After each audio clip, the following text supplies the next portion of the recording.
Welcome to the Maker Kitchen at the Northeast Regional Library. I'm MK Eagle, and today, as part of Books Brews 502, we're going to do a little cooking with beer.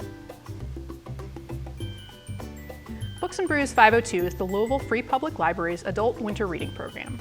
From December 1st through February 28th, you can get points by reading books, attending virtual events, and supporting local breweries and coffee shops. The more points you have, the more prizes you can win. Today we're going to be making chocolate-stout brownies. To make these brownies at home, you'll need chocolate chips, sugar, flour, salt, eggs, vanilla, butter, and of course, a stout. I prefer Against the Grain's 35K stout. You want something big, bold, with a lot of flavor, which this one definitely has. You want to preheat your oven to 350 degrees and line your pan with aluminum foil with a little bit of overhang. Try to make sure you cover the entire bottom and sides. First, we're going to crack open our stout. For this recipe, you'll need 1 cup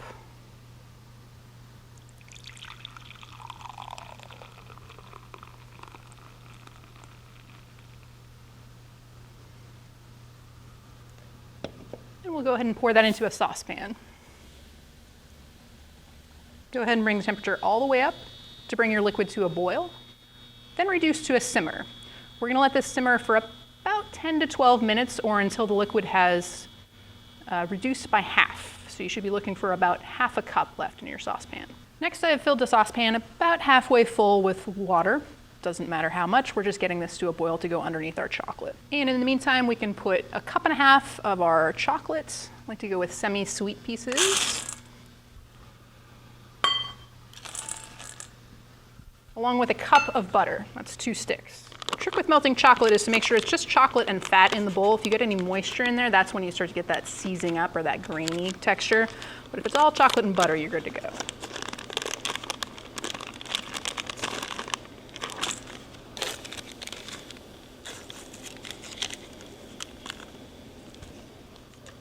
All right, we're going to place the bowl directly on top of the saucepan so that we get the heat under the chocolate and the chocolate and butter start to melt. As the ingredients start to melt, we're going to whisk together until they're smooth. Watch out for steam coming out the side of the bowl. You may want to use an oven mitt. Right now my chocolate's melting a little bit faster than my butter. I recommend leaving your butter out for an hour or so to get it a little more to room temperature. If it comes straight out of the fridge, it's definitely going to be harder to melt. While my chocolate's melting, I'm going to go ahead and whisk together my sugar, 1.5 cups, 3 large eggs,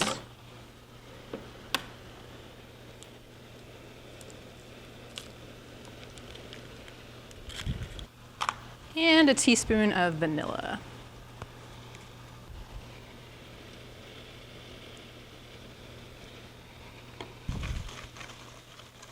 We're going to whisk these until the eggs are completely beaten in.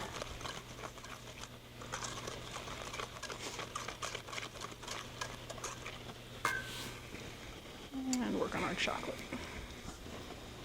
All right, so we're looking for this totally liquid consistency on the chocolate, which means it is completely melted and combined with the butter. And now we're going to gradually whisk into our sugar, egg, and vanilla mixture.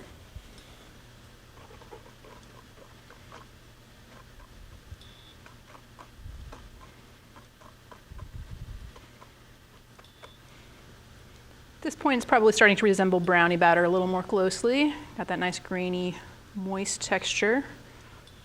And now we're looking for about 1/2 cup left of our reduced stout, but we're only going to use half. We're going to reserve the rest for the glaze. So I usually just eyeball this part. You could measure 1/4 cup here.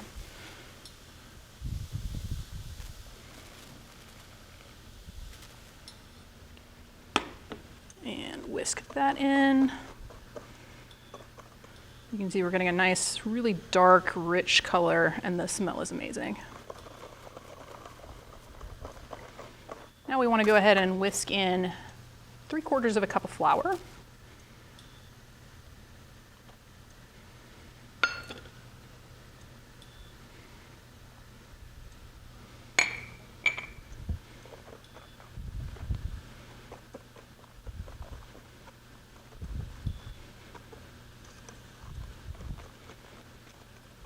Along with 1.5 teaspoons of salt.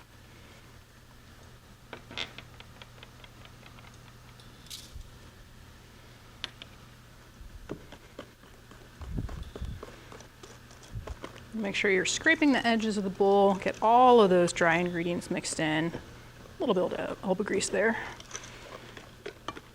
And now we can pour into our prepared pan.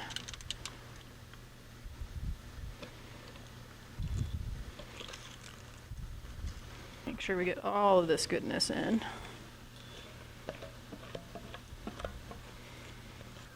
And now the hard part. We have to wait. It has to bake for about 35 minutes.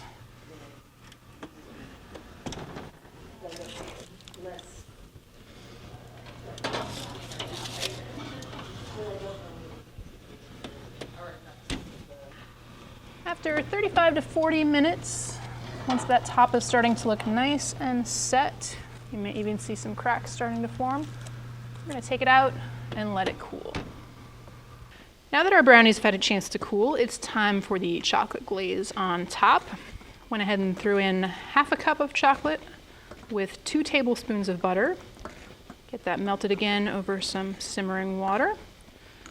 And now we can also add in the last of our reserved reduced stout, about 1/4 cup.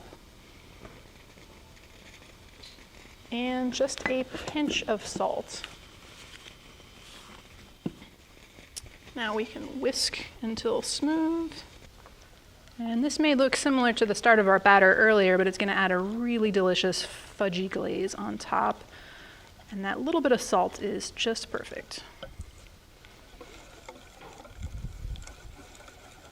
Once you've got a nice, smooth consistency to the whole thing, coming off pretty drippy, we're going to go ahead and pour this directly on top of the brownies.